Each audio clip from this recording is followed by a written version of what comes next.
Hello friends, आज हम आपको बनाना सिखाएंगे स्ट्रॉबेरी केक। और ये केक बनाने में बहुत ही आसान है और इस केक को बनाने के लिए आपको अवन की भी ज़रूरत नहीं पड़ेगी, क्योंकि हम इस केक को बनाएंगे प्रेशर कुकर के अंदर, जो आसानी से हर घर में मिल जाता है। इस केक को बनाने के लिए सबसे पहले हमें स्ट्रॉबेरीज़ को अच्छी तरह धोकर छोटा छोटा काट लेना है। लगभग 1 कटोरी स्ट्रॉबेरीज़ की हमें ज़रूरत है इस केक को बनाने के लिए। स्ट्रॉबेरीज़ को काटने के बाद एक मीडियम साइज़ बाउल में स्ट्रॉबेरीज़ को डाल लेना है और उसके ऊपर 1 चम्मच पिसी हुई चीनी यानी पाउडर्ड शुगर डालना है।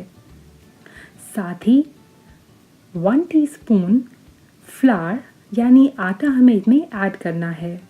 यह हमने इसलिए किया है ताकि जब हम अपने केक के बैटर में इन स्ट्रॉबेरीज़ को डालें तो वो अच्छी तरह से हर तरफ फैल जाए, ना कि मॉइस्चर की वजह से नीचे या सेंटर में इकट्ठा हो जाए। अब एक और मीडियम साइज़ के बाउल में मैदा या ऑल पर्पस फ्लावर लेना है 1 cup, 1 teaspoon baking powder, half tea spoon baking soda और 1 चुटकी भर नमक लेकर इसे अच्छी तरह से मिला लेना है। जब ये मिल जाए तो इसे साइड में रखकर एक लार्ज बाउल के अंदर 4 अंडे पूरे हमें लेने हैं। अगर आप लार्ज एग यूज़ कर रहे हैं तो आप 3 भी ले सकते हैं। और इन अंडों में हमें धीरे धीरे करके 1 कटोरी पिसी हुई चीनी मिलानी है।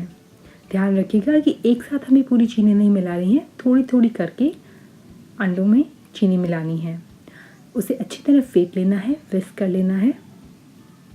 इसके बाद इसमें 1/4 कप वेजिटेबल ऑयल या आप नॉर्मल ऑयल भी यूज़ कर सकते हैं, 1/4 कप वार्म यानी थोड़ा गुनगुना दूध और 1/4 कप दही लेकर इसे अच्छी तरह फेंट लेना है।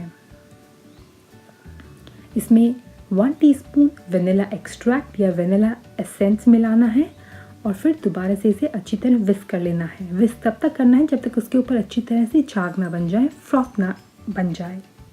इसके बाद इसमें हमें अपना जो ड्राई इंग्रेडिएंट्स थे, यानी आटे में हमने जो बेकिंग सोडा, बेकिंग पाउडर और थोड़ा सा नमक मिलाया था, वो इसके अंदर फोल्ड कर लेना है और धीरे धीरे करके हमें ये मिक्स करना है। एक साथ तेज़ी से मिक्स नहीं करना है। ये देखिए हमारा बैटर तैयार हो गया है और इस बैटर में हमें अब अपनी कटी हुई स्ट्रॉबेरीज जो हमने तैयार करके रखी थी वो मिला लेनी है और कट एंड फोल्ड मेथड के साथ इस पूरे मिक्सचर को हमें मिलाना है। अब हमें अपना केक पैन तैयार करना है। केक पैन को तैयार करने के लिए उसमें घी, बटर या ऑयल लगाकर अच्छी तरह उसे ग्रीस कर लेना है। इसके अलावा हम इसके ऊपर थोड़ा सा मैदा भी छिड़क देंगे। अच्छी तरह से छिड़क कर इसे पूरी तरह से हर कोने में फैला देंगे और जो एक्स्ट्रा मैदा होगा उसे झाड़ देंगे। देखिए, पैन को तैयार करना बहुत ज़रूरी, क्योंकि अगर केक पैन अच्छी तरह तैयार नहीं है तो उसमें नीचे केक चिपकने के चांसेस होते हैं, जो यकीनन इतनी मेहनत के बाद आपको अच्छा नहीं लगेगा। इसलिए केक पैन को तैयार करने में पूरा समय देना चाहिए। अपने बैटर को हम अपने तैयार किए गए हुए केक पैन में डाल लेंगे। ये देखिए बैटर जो है केक पैन में चला गया है और अब टॉपिंग के तौर पर इस केक में थोड़ी लंबी कटी हुई स्ट्रॉबेरीज़ डालेंगे। इन स्ट्रॉबेरीज़ पे हमने आइसिंग शुगर जो है उसे डस्ट कर लिया है, यानी थोड़ा सा आइसिंग शुगर डाल दिया है। और अब ये कुकर में जाने के लिए केक पूरी तरह से तैयार है। अब दिखाएंगे किस तरह से इस केक को बनाने के लिए आपको कुकर को तैयार करना है। सबसे पहले एक बड़ा कुकर लीजिए और उसका गास्केट जो होता है, यानी जो रबर जो अंदर रिंग होती है, उसे आपको निकाल लेना है। और फिर ये स्टैंड जो हर कुकर के साथ मिलता है उसे बेस में रखकर उसके ऊपर तैयार किया हुआ केक पैन हमें रखना है, जिसमें हमारा बैटर डला हुआ है। इसे डालने के बाद हमें लिड लगा देनी है इसके ऊपर, इस कुकर के ऊपर। लेकिन ध्यान रखिएगा, गास्केट के साथ हमें जो कुकर के लिड की विसिल है वो भी निकाल देनी है। जी हाँ, बिना विसिल और बिना गास्केट का ये कुकर हमें तैयार करना है। और फिर गैस ऑन करके बिल्कुल ही सिम आंच पर अपने केक को बनने के लिए रख देना है। कई लोग केक बनाते वक्त उसके अंदर पानी कुकर के अंदर या फिर नमक रखते हैं, लेकिन मैं आपको बताना चाहूँगी कि बिना उसे रखे भी सिम आंच पर आप इस केक को बना सकते हैं। 30 मिनट हो गए हैं और हमारा केक तैयार हो गया है। जब कुकर थोड़ा ठंडा हो जाए तो इस तरह से आप केक को निकाल लीजिए। अगर आपको लगे उसके बाद कि पका नहीं है तो उसमें टूथपिक डालकर आप दे सकते हैं, लेकिन अगर आप देखेंगे इस केक को उसमें क्रैक्स पड़ गए हैं और उसने किनारे भी छोड़ दिए हैं, इसका मतलब साफ है कि हमारा केक पूरी तरह से पक गया है। और अब इस केक को इस पैन से यानी केक पैन से निकाल लेते हैं। और जैसे मैंने आपको कहा था कि अगर आपने अपना केक पैन अच्छी तरह से तैयार किया है तो इसे निकालने में ज़रा सी भी मुश्किल नहीं होगी और ये केक आसानी से पैन से बाहर आ जाएगा।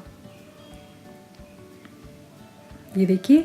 और एक और चीज़ अगर आप देखेंगे कि स्ट्रॉबेरीज़ जो हमने डाली थी वो अच्छी तरह पूरे केक में फैल गई हैं। देखिए कितना सुंदर लग रहा है ये केक। और इसे गार्निश करने के लिए इस पर टॉपिंग के तौर पर हमने आइसिंग शुगर भी डस्ट कर दी है। आप चाहें तो किसी और टॉपिंग को भी यूज़ कर सकते हैं। अगर आप चाहें तो इसको एज इट इज़ भी खा सकते हैं, ये बिल्कुल ही ऑप्शनल है।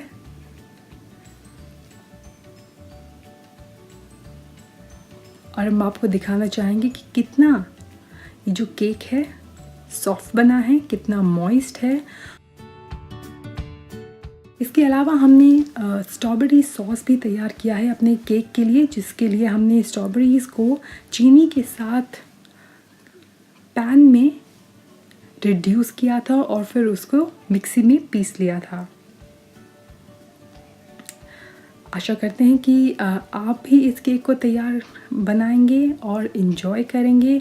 आई होप आपको मेरी ये रेसिपी पसंद आई होगी। ये आसान रेसिपी और आप भी बिना अवन के बहुत ही आसानी से इस केक की रेसिपी को ट्राई करेंगे और बनाएंगे और इस स्ट्रॉबेरी केक का मज़ा लेंगे।